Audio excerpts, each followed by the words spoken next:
Alright, so here's the 32X version of Afterburner. I don't have the official box for it, but I do have the manual. As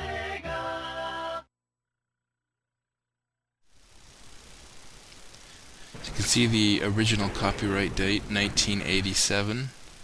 That's when the original Afterburner arcade came out. Going to the options here, you can add more lives.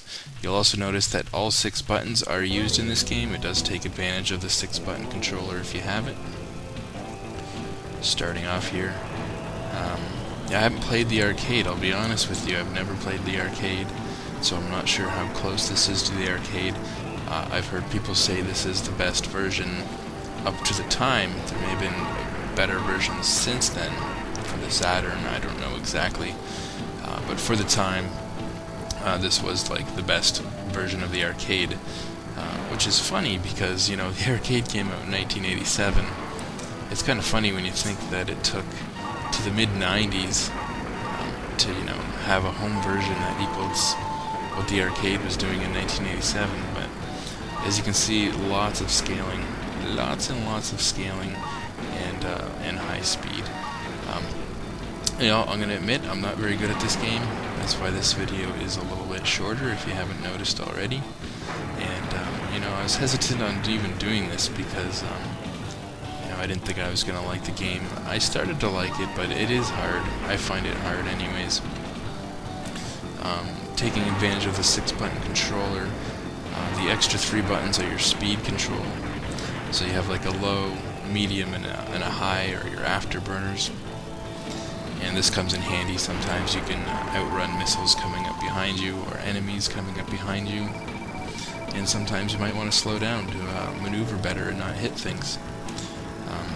You can, of course, change speed on the 3-button controller, but it's a little bit more awkward. Also, you can roll using the A button, but I haven't quite got the hang of it. I mean, I can roll, but the damn plane just does not want to roll every time. I don't get it. You know, you're supposed to be able to roll for evasive maneuvers. When there's missiles coming at you, you can roll. But, you know, when it doesn't do it every time, and I don't know why, you hit A and I hit the direction. Sometimes it rolls, sometimes it doesn't roll. And, you know, it's no good, because, you know, if it doesn't roll, you get hit. I don't get why it's not rolling, so maybe something I haven't figured out. But like I said, I've never played this game in the arcades, so this is really the first time I've ever played Afterburner. I'm sure it was a big hit in the arcades for the time. I remember it in Terminator 2, where John Connor's sitting in the actual thing and it's moving and everything. It must have been an awesome arcade, but yeah, I never played that at the time. Here's a refueling. You get refueling every couple levels, and they give you more missiles.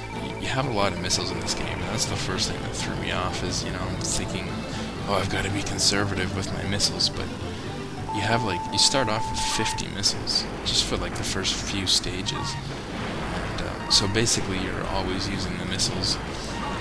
And then you also have a cannon, which, you know, your machine gun has infinite ammo, so you can use that when you run out of missiles, or maybe when the planes are really up close to you. For the most part, I just dodge the missiles coming at me by changing direction at the last minute. But like I said, it would be nice if I could figure out how to roll every time. There's a lot of stages in this game. Once you get to stage 5, which I've just done, you can continue. So when you die and you have game over, there's a continue option for stage 5. And I believe like stage 10 and stage 15 or something like that, they give you the continue option every so often. So it's nice once you get to the first continue point, at least.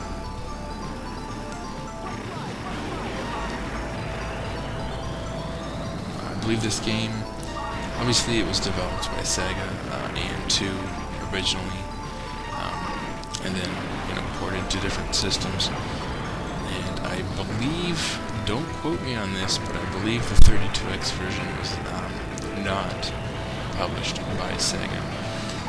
They had like a third party that actually brought it to the 32X. This is one of the bonus levels. I slow right down, so don't forget you can control your speed, because you're dead here if you don't slow down. As you can see, you don't want to hit the walls, but here you just blow up as much stuff as you can. You do get extra lives when you get a certain amount of points, so keep that in mind. You can just rush to the game and not blow things up, but you may lose extra life that you could have got by doing so.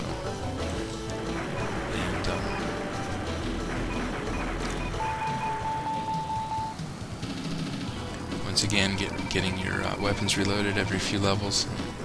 Here's a kick in the afterburner there, as you can see the missile coming up behind you, so that's pretty cool. Yeah, other than that, like I said, I'm not great at this game, and as you can see, I've already got the game over screen, so we're going to end it there. And there's not much more to see anyways, really. It's kind of just like, it's an arcade game, so it is repetitive, I guess, but I guess it's fun nonetheless. It'd be more fun if I was good at it, but I guess that's it.